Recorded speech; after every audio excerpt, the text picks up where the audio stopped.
नमस्कार मित्रों, astro adviser में आपका एक बार फिर से स्वागत है। कई बार ऐसी स्थितियां बन जाती हैं कि एक व्यक्ति पाई पाई के लिए तरसने लग जाता है।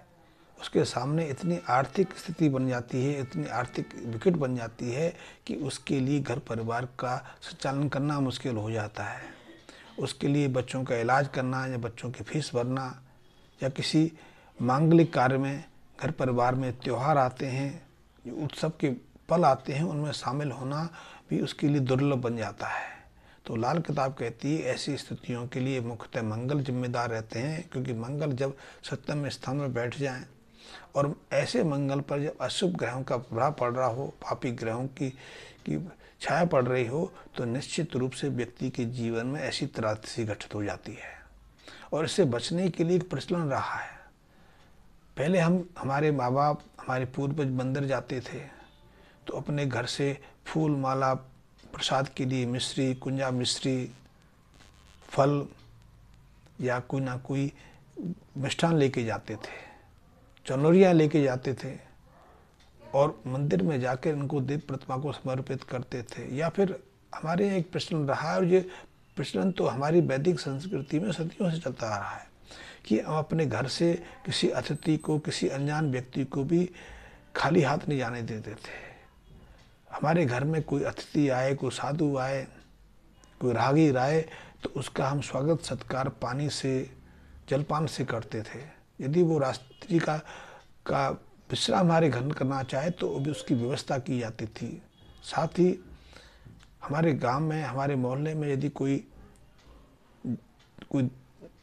हमारा जो रिश्तेदार आता है, सगे संबंधी आता है, तो उसका स्वागत सत्कार भी हम ऐसे करते थे कि जैसे वो हमारे घर आया है, क्योंकि अतिथि को हमने देव के रूप में स्वीकार किया है। और इसीलिए हमारे यहाँ अतिथि को भोजन कराना, उसका स्वागत सत्कार करना, साधु संतों को पूरा आगमन करना और साधु को अपने घर से खाली हाथ नहीं जाना, ये प्रथा हमारे आज भी चल रही है। ब्रज में तो साधुओं को भोजन इकट्ठा करने के लिए घर घर आना पड़ता है, क्योंकि वो अपने पास भोजन की व्यवस्था भी नहीं रखते हैं। और इसीलिए एक समय तक हमारे समाज में इतनी समृद्धि थी, इतनी हमारे पास उदारता थी। और यदि आप पंजाब कभी गए हों तो पंजाब में आपने प्रश्न देखा होगा, वहाँ प्याऊ लगवाना, धर्मशाला बनवाना, लंगर लगाना, भोजन बांटना, सर्दियों में गर्म बिस्तर, गर्म रजाइयाँ, कंबल बांटना, ये आम था। ग्रहण आदि के समय तो बहुत सारे लोग अपने घर से सोना चांदी बर्तन भी जो मांगने वाले होते थे वो देते थे। और यही एक प्रताप था कि हमारे उस जो समाज था उसमें इतनी संपन्नता रहती थी, वो कभी ऐसी स्थिति में नहीं जाते थे कि उनको एक एक पाई के लिए तरसना पड़े।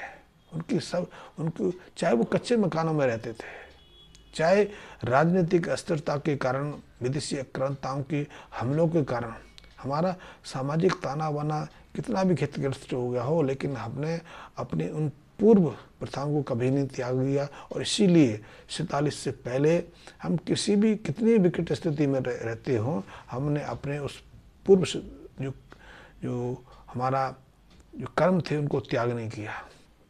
ना तो अतिथि सत्कार छोड़ा, ना हमने अपने घर में अतिथियों का अनादर करना सीखा। हमारे पास चाहे धन की कमी होती थी, हम स्वयं कम खाते थे, लेकिन अतिथि को हम देव स्वरूप में स्वीकार करते थे।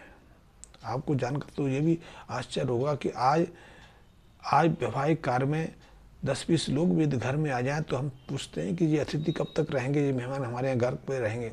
लेकिन एक समय जब बिजली की सुविधाएं नहीं थी, हमारे घर की स्त्रियाँ हाथों से चक्की चला के आटा पीसती थी, बेसन पीटती थी। ऐसे में हमारे घर पर जो बारातें आती थी, हमारे समाज में जो बारातें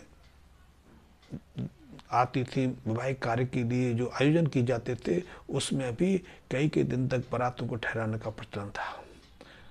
और इसके कारण हमारे जीवन में कभी ऐसी दुर्भाग्य की स्थिति नहीं बनती थी। यदि आपके सामने ऐसी स्थिति बन रही है कि आप पैसे के लिए मोहताज हैं, तो ऐसे में आपको सबसे पहले तो अपने जेब से, अपने या किचन से भी आप शुरुआत कर सकते हैं, रसोई से भी शुरुआत कर सकते हैं। तो पहली रोटी आपने कुत्ते को डालनी है, गाय को खिलानी है, कौओं की सेवा करनी है। आपने पक्षियों को भी कुछ ना कुछ खाने को देना है।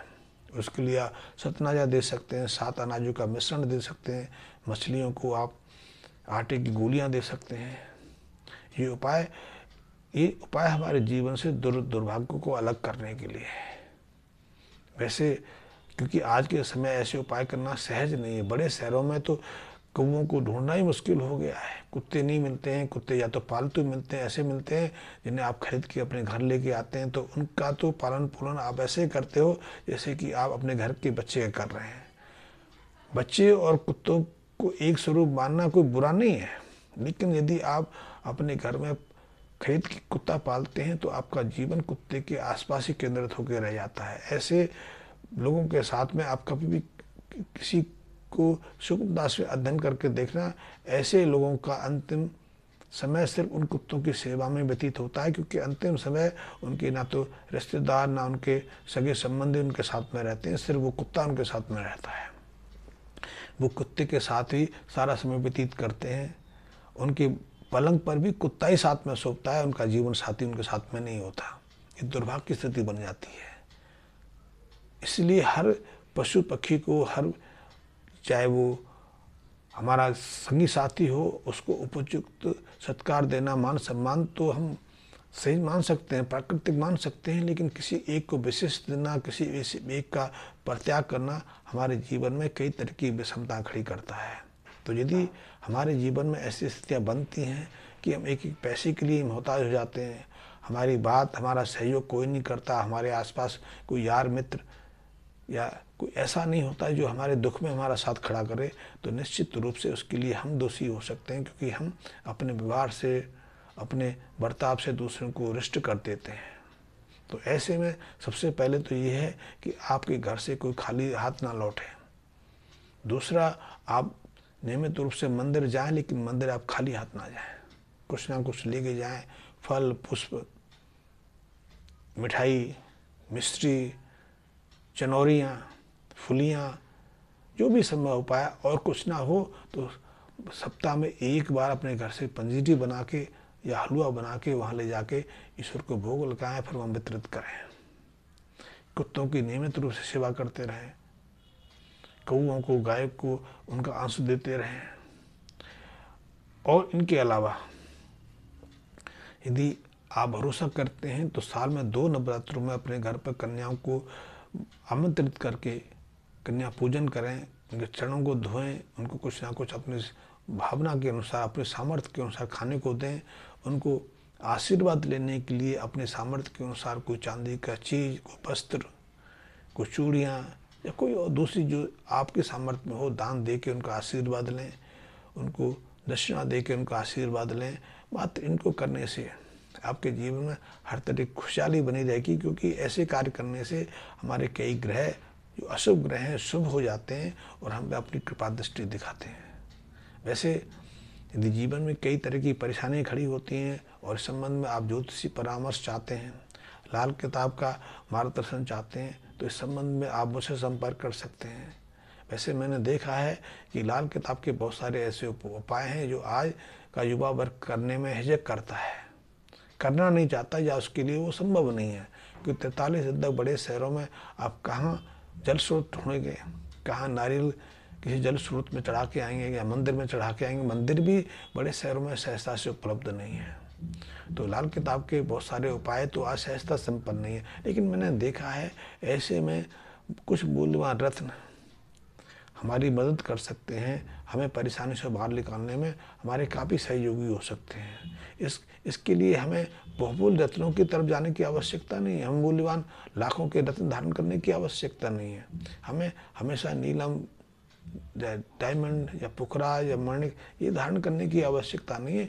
इनके उपरत्न भी हैं, वो भी उतने प्रभावशाली हैं, उनकी मदद से भी हम अपने जीवन की परेशानी से बाहर आ सकते हैं। कि जीवन में परेशानी तो लगी रहती हैं, कभी धन की परेशानी है, किसी क्या की परेशानी है। मैं तो यहाँ तक देखता हूँ कि आज के युवा वर्ग एक अच्छी डिग्री तो ले लेते हैं, लेकिन उसके बाद भी उनकी सोचने समझने की शक्ति नहीं रहती कि वो अब कौन सी नौकरी में जाएं। मेरे पास ऐसे कई बच्चों का होता है जिन्होंने बी इंजीनियरिंग की हुई है, लेकिन वो सोचते हैं किस स्ट्रीम की नौकरी करें, उनके सामने दुविधा रहती है। हम सिर्फ दूसरों का फॉलो करते हैं, दूसरों का अनुसरण करते हैं बिना सोच विचार के, और ऐसे गलत निर्णय के कारण हमारे पास उपयुक्त नौकरी नहीं होती, शिक्षा तो अवश्य होती है। तो ऐसे में हम शिक्षा लेने से पहले या कोई कार्य शुरू करने से पहले यदि उसके विषय में समझ लें, जान लें, हम ज्योतिषी परामर्श ले लें, तो ऐसी दुविधा से हम बच सकते हैं, हम अपने लिए सुगम रास्ता तय कर सकते हैं। तो इसके लिए लाल किताब भी है, ज्योतिष के अन्य प्रारूप भी हैं, और परामर्श से कोई ना कोई रास्ता निकलता है। तो ऐसे में यदि कोई समस्या है तो इस संबंध में आप मुझसे संपर्क कर सकते हैं। धन्यवाद मित्रों।